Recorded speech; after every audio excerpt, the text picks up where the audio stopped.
Es un placer estar contigo para estudiar la palabra de Dios. La Biblia no es solo un libro, es una voz viva. Dejemos que la Biblia siga hablando el corazón. En ella encontramos dirección, consuelo y esperanza. Hagamos juntos este recorrido mirando a Cristo como el puente entre el cielo y la tierra. Bienvenidos a Pan Diario de Esperanza, una porción de la palabra de Dios. La unidad no nace del esfuerzo humano, nace del interior, de la mente, del corazón. Hoy continuamos estudiando dónde comienza la verdadera unidad. Hoy vamos a conocer la fuente de la unidad. El apóstol Pablo pone un fuerte énfasis en la unidad. En Filipenses capítulo 2, verso 2, lo expresa de varias maneras. Completad mi gozo, sintiendo lo mismo, teniendo el mismo amor, unánimes, sintiendo una misma cosa. Lo que parece repetición sin sentido es insistencia pastoral. Pablo les dice, mismo sentir, mismo amor, unánimes, una misma cosa. Pablo entiende que la unidad comienza en la mente, en los pensamientos, en los sentimientos. Mientras muchos líderes religiosos se enfocaban en la conducta externa, Jesús dirigía la mirada al interior del ser humano. Porque lo que gobierna en el corazón termina gobernando la vida. Jesús dejó esto claro en su trato con el joven rico. Exteriormente parecía obediente, pero su corazón estaba atado a las posesiones. Cuando el maestro tocó ese punto, quedó en evidencia dónde estaba su verdadero apego. Jesús también enseñó que del corazón salen los malos pensamientos y que de la abundancia del corazón habla la boca. No es lo externo lo que contamina primero, es lo interno. Por eso Pablo va más profundo cuando le escribe a los filipenses en el capítulo 2, versos 3 y 4. Nada hagáis por contienda o por vanagloria, antes bien con humildad, estimando cada uno a los demás como superiores a él mismo, no mirando cada uno por lo suyo propio, sino cada cual también por lo de los otros. Pablo no solo identifica el problema de la desunión, sino que presenta un camino concreto para restaurar y preservar la unidad. Veamos al menos 4 de estos caminos. No actuar por contienda. La contienda nace cuando el deseo de ganar es más fuerte que el deseo de amar. Actuar por contienda significa discutir para imponerse, defender una postura sin escuchar, buscar tener la razón a costa de la relación. Pablo nos recuerda que la unidad se rompe cuando el debate se convierte en lucha. La palabra nos llama a renunciar al espíritu competitivo y a buscar la edificación mutua. No todo desacuerdo tiene que convertirse en conflicto. No buscar vanagloria. La vanagloria es un deseo silencioso de reconocimiento. Es hacer las cosas para ser vistos, para ser aplaudidos, para sobresalir por encima de otros. Pablo enseña que la vanagloria vacía las acciones del valor espiritual. Cuando buscamos nuestra propia gloria, desplazamos la gloria de Dios. La unidad florece cuando el protagonismo personal desaparece y Cristo ocupa el centro. Practicar la humildad. La humildad no es pensar menos de nosotros, es pensar menos en nosotros. Es reconocer que dependemos de Dios en todo, que necesitamos a los demás, que no nos lo sabemos todo. Jesús mismo mostró que la humildad es fortaleza espiritual. Y Pablo nos enseña que sin humildad no hay unidad duradera, porque solo un corazón humilde puede aprender, perdonar y servir. Estimar a los demás como superiores. Este principio desafía nuestra naturaleza humana. No se trata de negar los dones propios, sino de valorar sinceramente los dones de otro.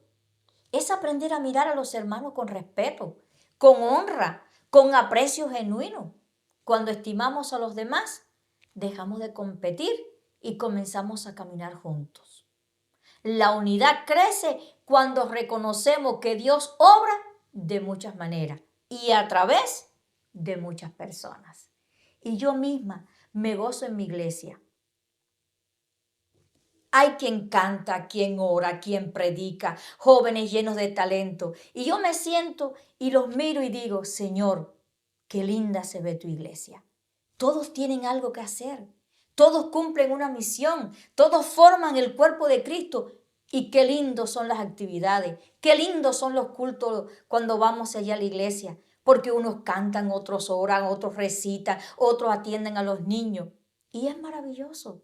Es maravilloso saber que solamente Dios no me llenó a mí de dones, llenó a otros también. Y el que yo no tengo lo tiene otro. Y ese otro suple la falta de lo que yo no tengo. Y eso es maravilloso. Cuidar los intereses de otros. Pablo nos invita a salir de una fe centrada solo en lo personal. La unidad requiere sensibilidad, empatía, disposición a involucrarse en la carga del otro. Mirar por los intereses del hermano no significa descuidarnos, significa ampliar el corazón. Es reflejar el amor de Cristo que no vivió para sí mismo, sino que se entregó por los demás. Cuando aprendemos a cuidar al otro, la iglesia deja de ser un grupo y se convierte en una familia. En conjunto, estas medidas no son simples consejos, son una forma de vida, un llamado a permitir que Cristo forme su carácter en nosotros. Porque la unidad verdadera no se logra con reglas externas, se construye cuando el corazón es transformado por el poder y la humildad de Jesús. Estas palabras pintan una imagen clara. La humildad no es pasividad, es una decisión consciente. Es elegir escuchar antes que responder, entender antes que imponer. Muchos conflictos nacen de malentendido, de no escuchar con atención, de pensar más en lo que diremos que en lo que comprendemos al otro. Escuchar con respeto es un acto de amor y es un puente hacia la unidad. Unidad producida por el Espíritu. En Efesios capítulo 4, verso 3, Pablo también habla de una unidad producida por el Espíritu. Una unidad que crea un vínculo de la paz. El Espíritu Santo puede calmar las aguas, puede armonizar corazones, puede llevarnos a la unidad de la fe y del conocimiento del Hijo de Dios. Cuando compartimos una fe viva en Cristo, la unidad deja de ser una meta lejana y se convierte en una experiencia real.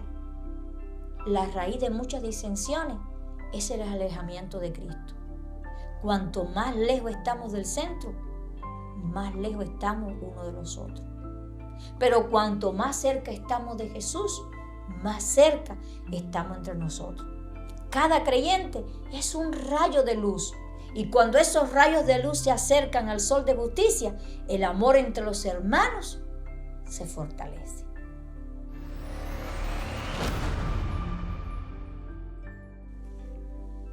La lección de hoy nos confronta con una pregunta profunda. ¿Qué clase de muerte al yo necesitamos vivir para estimar a los demás como a nosotros mismos? La unidad no se logra sin renuncia, sin humildad, sin entrega. Hoy somos invitados a abrir el corazón al Espíritu Santo, a permitir que Cristo sea la fuente de nuestros pensamientos, de nuestras palabras, de nuestras relaciones. Y con ese deseo en el alma, vamos a presentarnos delante de Dios en oración.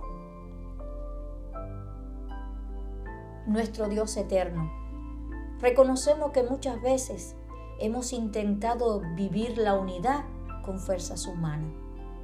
Enséñanos a morir al yo, a rendir nuestros pensamientos, nuestros sentimientos y nuestros intereses. Que tu Espíritu gobierne nuestro corazón, que Cristo sea la fuente de nuestra unidad y que nuestras relaciones reflejen tu amor y tu mansedumbre. En el nombre de Jesús, amén.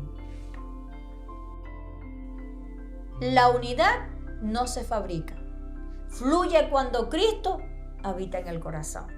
Cuanto más cerca estamos de Jesús, más cerca estaremos unos de los otros.